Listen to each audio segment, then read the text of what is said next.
a new plant for the Sanitation Service Authority. Two brothers charged with murdering a St. James man. And in sports, the knapsack finals head to the Usain Bolt complex this season. Credible, balanced, committed. This is the CBC Evening News. And a very good evening to you. I'm Lisa Lloyd with the Tuesday, February 9th edition of the CBC Evening News and our top story. There are some new ideas about how the Sanitation Service Authority can pull its own financial weight. Minister of the Environment, Dr. Dennis Lowe, says central government provides about $60 million a year to help the entity meet its daily operations. We in the Ministry of the Environment are holding hands with the Ministry of Finance and ensuring that we put systems in place to reduce that dependency on central government and to allow the Sanitation Service Authority through its various revenue-generating arms to be able to generate some of its resources. And I believe that all statutory corporations are on that journey to ensure that there's a reduction in the level of dependency on central government. However, Dr. Lowe says it could earn money from the Sustainable Integrated Solid Waste Management Program, an initiative fueled by the Paris Climate Change Agreement. He says this program calls for the optimization of existing collection and disposal systems, among other measures.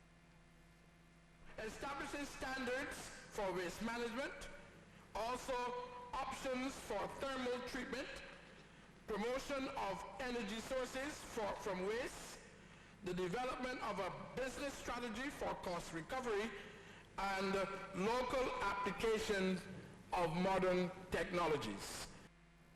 As he discussed the Sanitation Services Authority Amendment Bill 2015, Dr. Lowe suggested he could be responsible for solid waste management. This now falls under the Health Minister. He says this will streamline the joint efforts of the SSA and the Ministry of the Environment and Drainage. Meantime, Dr. Lowe says a new plant is definitely on the way for the SSA workers. He says Cabinet has approved a plan to build in Vaucluse. There have been some glitches, but it's on its way. A 5-story building there. Once that building is completed and occupied by the staff, we will save the exorbitant rent we pay now, the utilities there, because there are no renewable energy implements there, and we'll be able to move a couple of departments that are they housed in other people's buildings, not the government buildings, at that same location. It's a consolidation of that.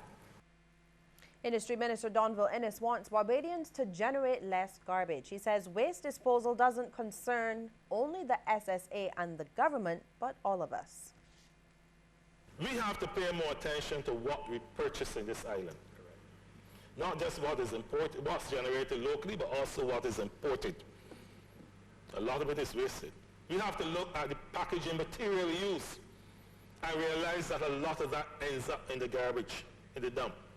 You know, I'm quietly seeing in Barbados today enterprises now that are not giving you plastic bags, they're giving you cardboard boxes, and you have to put all the items you buy in that and go load them back in your van or your car. That is a good move as far as I am concerned.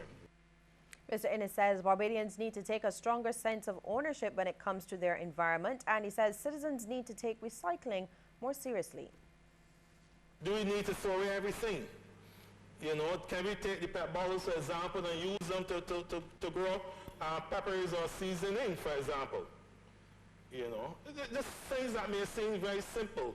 The tires that we send to the garbage dump. When I was Minister of Health, on a couple of occasions, we had the issue of fires with tires at the garbage dump and the serious environmental concerns there. You have the issues of mosquito breeding in the tires and the containers around this country. But you know, it's seen only at the primary schools, like West Sarah's Primary School, for example, in my constituency, that you see tire gardens. You know, but why can't we have some other homes? Member of Parliament for St. George North, Dwight Sutherland, says the inadequate garbage collection throughout Barbados has to do with the unavailability of trucks. He says issues confronting the SSA have to do with poor governance, misplaced priorities, and not adhering to the highest standards of garbage collection. And he's warned that the key tourism industry could be affected if the garbage collection problems are left unchecked. The basic issue of non-collection of garbage has to do with trucks. Lack of trucks. And I want to state here categorically that under the Barbados Labour Party, despite what others may say in this lower chamber, we have never had a situation whereby we have had 7 trucks working in this country at any one point in time. We have never had that situation. I'm not saying that under us we were perfect, but I'm saying this is the worst that we've seen in years of governance in this country. Mr. Sutherland says there were about 45 trucks at the SSA in 2013, and government is on record stating that 45 trucks are needed to adequately service the various routes. He feels the sensible thing to do now is to buy more trucks. We have to put something in place in the short term to address this garbage collection problem. And I think the quickest thing we can do is get some trucks in this country and stop saying that the trucks can't solve the problem and accept responsibility for your failings and buy some trucks. Opposition St. Thomas MP Cynthia Ford has described garbage collection problems as some of the biggest issues currently facing the country, and she believes it could fuel the Zika virus outbreak. With the upsurgence of Zika now, and we're hearing that there are 7 cases so far as identified. Leptospirosis, where I know that every year there's a percentage of our population who die as a result. And having learned all last year that there was no more rat poison available to be distributed to people for their own baiting and so in the homes and in the land and so on, I know that we will have a serious outbreak of some of these diseases. And with the constant way in which our pipes are off, I am sure we will be led to problems in the health sector. The opposition MP also says abolishing the controversial tipping fee would be a good move. She suggests that the fee has some waste haulers dumping illegally. The tipping fee was a serious charge on the pockets of already overburdened people. They were taxed to the maximum, and therefore that is now gone. But where the fallout is coming is what has to be paid by the waste haulers and so on when they get to SBRC. So many of them are traveling on the road to SBRC at the Mangrove landfill, but then they stop short in the Vaucluse and in the Lancaster and the Hangman's Hill and so on. I don't know why Hangman's Hill don't turn into the name it is with some of them going there. Because they are not treating the environment well. Lawmen have arrested and charged 2 brothers with murder. They are 22-year-old Arlong Elroy Atwell and 19-year-old Antonio Ronaldo Atwell, both of Culvert Terrace, Haynesville in St. James. This follows the stabbing death of Travis Austin of Prior Park, also in that parish. The body of the 24-year-old was found in a track at Central Close, Haynesville, St. James around 11:10 on Thursday night. The brothers appeared in the Old Town Magistrates Court today and were remanded to Dodds Prison. Meantime, a St. Michael man has been remanded to Dodds Prison on gun and ammunition charges. He is 26-year-old Ricardo Jamar Norville. Police say Norville was remanded until March 8th. Norville's charges stem from his arrest on Sunday when police on patrol in Cavens Lane, St. Michael, conducted a street search. There, lawmen found a firearm containing 6 rounds of ammunition, and Norville was subsequently arrested. Well, more news in just a moment, including the reaction of Barbadians in the north of the island to the threat posed by the Zika virus. Stay with us.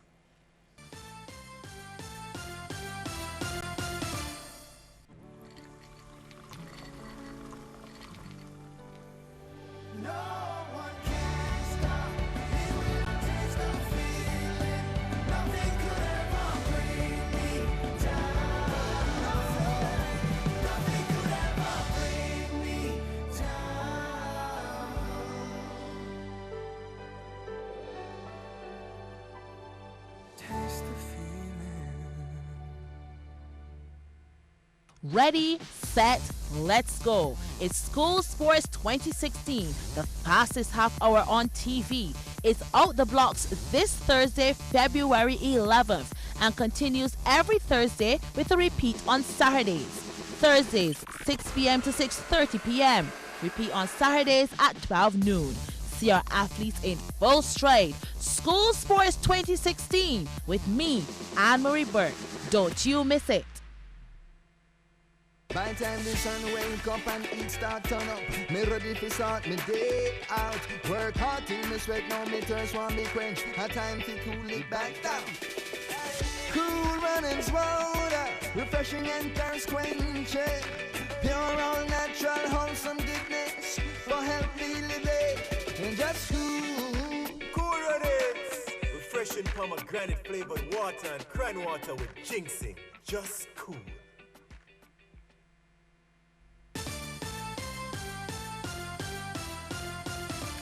The Ministry of Health is advising Barbadians that all pharmacies operating under the Barbados Drug Service will close at 1 o'clock on Thursday to facilitate a general staff meeting. The ministry says these closures will not affect other polyclinic services.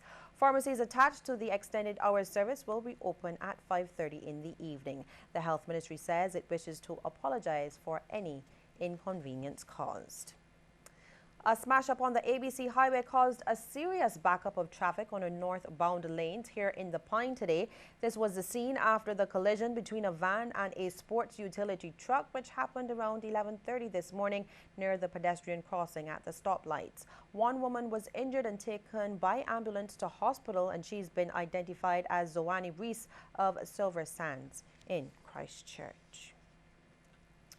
Well, a pioneering study conducted in Britain has found that Black Caribbean men are the most diligent when it comes to sharing household chores. Two professors from the University of Oxford examined the attitudes and behavior of almost 30,000 couples. They looked at how housework is divided by couples from Britain's various ethnic groups. Now, according to the study, Black Caribbean men in Britain do more than 7 hours of housework a week compared with the 13.5 hours by their partners. And this is equivalent to almost 40% of the workload. Black African men also reportedly do more than 7 hours of chores a week compared with the 15.5 hours performed by their female partners, a third of the couple's combined workload. Well, still to come, a look at some of the stories making headlines across the region. Stay with us. Time for fun, bring out the sun. Nutritious, so delicious. Way less sugar, no artificial sweetness. Orchard, a natural choice. Orchard, with real fruit juice. Orchard, a celebration in each pack. Orchard 250 ml juice drinks now deliciously improved. Free of artificial sweeteners. More natural goodness with between 33 to 55% less added sugar. Orchard, a perfectly natural choice. Nestle. Good food, good life. Distributed by Massey Distribution.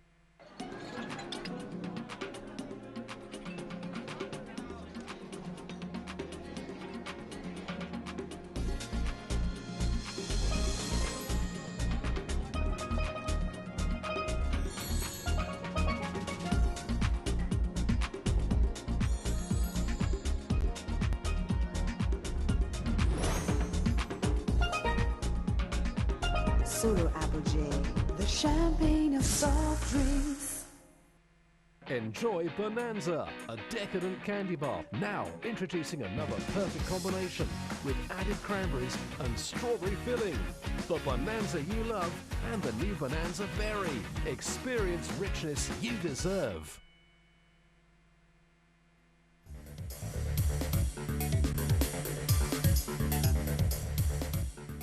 Regional news now. Police in Guyana have seized a large sum of US dollars under the country's Anti-Money Laundering and Countering the Financing Terrorism Act. Officers of the Special Organized Crime Unit SOCU conducted raids on several premises early Friday morning where they seized some 80,000 US dollars.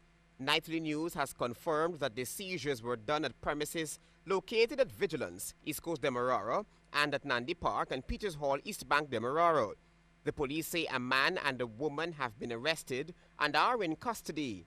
The seizures are believed to be the first occasion that Suku has conducted such a raid under Guyana's anti-money laundering and countering of financing terrorism laws. The seizures are serious because, according to the legislation as explained by Attorney General Basil Williams, Suku and the Financial Intelligence Unit are required to obtain cogent evidence before any such seizures is done. Those agencies are also required to have much more than reasonable suspicion, and they cannot seize cash that is in the possession of persons in the course of business, commerce, trade, and such activities. According to the legislation, both the FIU and the Special Organized Crime Unit would have to provide the evidence before seizures are done.